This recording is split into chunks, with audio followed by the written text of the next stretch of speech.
أعوذ بالله من الشيطان الرجيم. بسم الله الرحمن الرحيم. وإن كان أصحاب الأيكة لظالمين. صدق الله العظيم. سبحانك لا علم لنا إلا ما علمتنا إنك أنت العليم الحكيم. وإن اور یقیناً کانا تھے اصحاب الایکہ لظالمین بھی سخت ظالم. ایکا درختوں کے جھرمٹ کو کہتے ہیں. یہ بستی درختوں کے جھرمٹ میں واقع تھی. حضرت شعیب علیہ السلام کی بستی ہے جس کا نام مدین ہے. مدین حضرت ابراہیم علیہ السلام کے بیٹے یا پوتے کا نام تھا، اور انہی کا نام اس بستی کا نام بن گیا.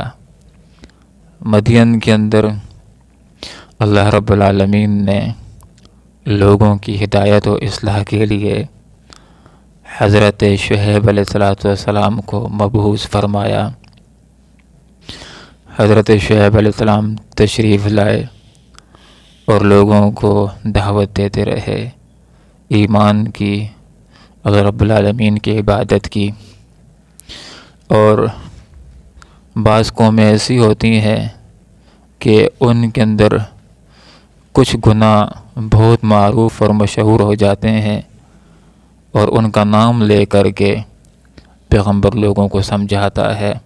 جیسے کہ آپ صلی اللہ علیہ وسلم کے دور میں شرک بڑا عام تھا، تو آپ صلی اللہ علیہ وسلم لوگوں کو کہتے تھے کلمہ پڑھ لو کامیاب ہو جاؤ گے، اور بالخصوص شرک سے بعد آ جاؤ.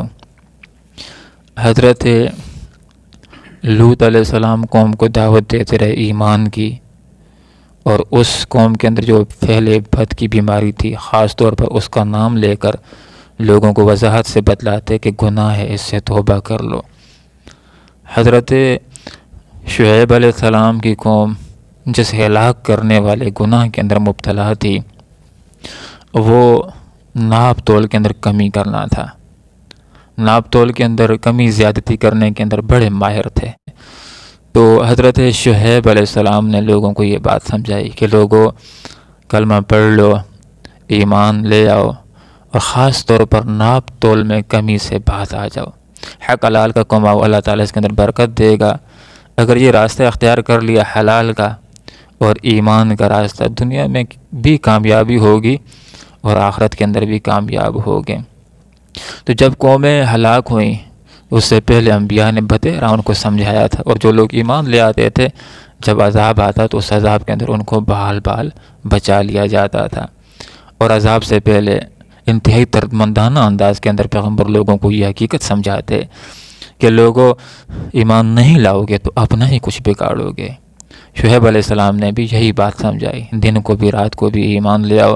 اگر نہیں لاؤ گے اور ناپ تول کے اندر ٹھگی نہیں چھوڑو گے اور ڈاکے ڈالنا چوریاں کرنا نہیں چھوڑو گے تو دنیا میں بھی عذاب آ سکتا ہے، اور آخرت کے اندر ظالموں کے لیے، دھوکہ بازوں کے لیے اور کافروں کے لیے اللہ تعالیٰ نے دوزخ کو تیار کر رکھا ہے.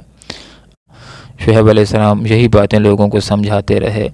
وَإِن كَانَ یقیناً تھے اصحاب الایکہ بن والے، جنگل والے، درختوں کے جھرمٹ والے، مدین والے، لظالمین سخت ظالم، گناہ بھی کرتے تھے، ظلم بھی کرتے تھے.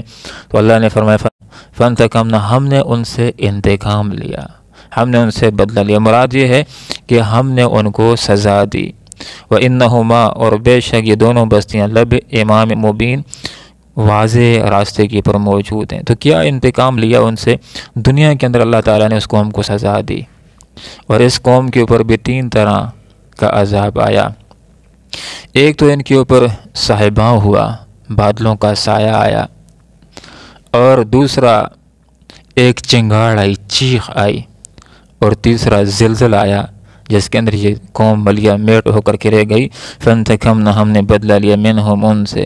وَإِنَّهُمَا، اور بے شک یہ دونوں بستیاں، حضرت لوط علیہ السلام کی بستی اور حضرت شعیب علیہ السلام کی بستی، یہ دونوں ہلاک شدگان بستیاں یہ ڈکی چھپی نہیں ہیں، بہت کہیں دور پہاڑوں کے پیچھے نہیں ہے کہ کوئی انسان وہاں جا کر کے عبرت کی نگاہوں سے دیکھنا چاہے تو دیکھ نہ سکے، گزرگاہ کے اوپر ہیں یہ دونوں، کھلے راستے کے اوپر، شارع عام کے اوپر یہ واقع ہیں، جب لوگ گزرتے ہیں تو ان کو دیکھتے ہیں۔ تو حضرت لوط علیہ السلام کی بستی مکہ اور شام کے درمیان راستے کے اندر پڑتی ہے۔ مکہ والے جس وقت تجارت کے لیے شام کو جاتے ہیں تو وہاں سے گزرتے تھے، تو کہا کہ عبرت کی نگاہوں سے گزرو۔ آج جس طرح تمہارے درمیان اللہ کے نبی محمد صلی اللہ علیہ وسلم دعوت کا کام کر رہے ہیں، کل اسی طرح یہاں بھی ایک پیغمبر ہو گزرا ہے حضرت لوط علیہ السلام، کہ جب لوگوں نے نہیں مانا تو کیسے اللہ نے سزا دی۔ آج تمہارے پاس موقع ہے، اپنے آپ کی اصلاح کر لو، ماضی کے آئینے کے اندر اپنے مستقبل کا تعین کر لو، بس اس کو دیکھنا ہے اور عبرت پکڑنی ہے۔ تو یہاں پر لوگوں کو بات سمجھائی جا رہی ہے، وَإِنَّهُمَا، بے شک یہ دونوں بستیاں لب امام مبین، کھلے راستے کے اوپر واقع ہیں۔ تو مکہ والوں کو یہ بات سمجھائی گئی کہ ان سے سبق حاصل کر لو، اگر آپ صلی اللہ علیہ وسلم کے اوپر ایمان لاؤ گے، ان کی عزت کرو گے تو دنیا کے اندر بھی کامیاب ہو جاؤ گے، آخرت کے اندر بھی کامیاب ہو جاؤ گے۔ لیکن اگر آپ صلی اللہ علیہ وسلم کے اوپر ایمان نہ لائے، شرک کے راستے کو نہ چھوڑا، ظلم کے راستے کو نہ چھوڑا، مقابلے کے اندر آئے تو دنیا کے اندر بھی سزا ہو سکتی ہے بدر کی صورت میں، اور آخرت کے اندر کافروں کے لیے اللہ نے دوزخ کو تیار کر رکھا ہے۔ وَإِنْ، اور یقیناً کانا تھے اصحاب الایکہ، اصحاب ایکہ لظالمین، بھی سخت ظالم، فانتقمنا، ہم نے بدلہ لیا، منہم، ان سے، وَإِنَّهُمَا، بے شک یہ دونوں بستیاں، لب امام مبین، کھلے راستے پر واقع ہیں۔ اللہم ربنا آتنا فی الدنیا حسنہ وفی الآخرۃ حسنہ وقنا عذاب النار برحمتک یا ارحم الراحمین۔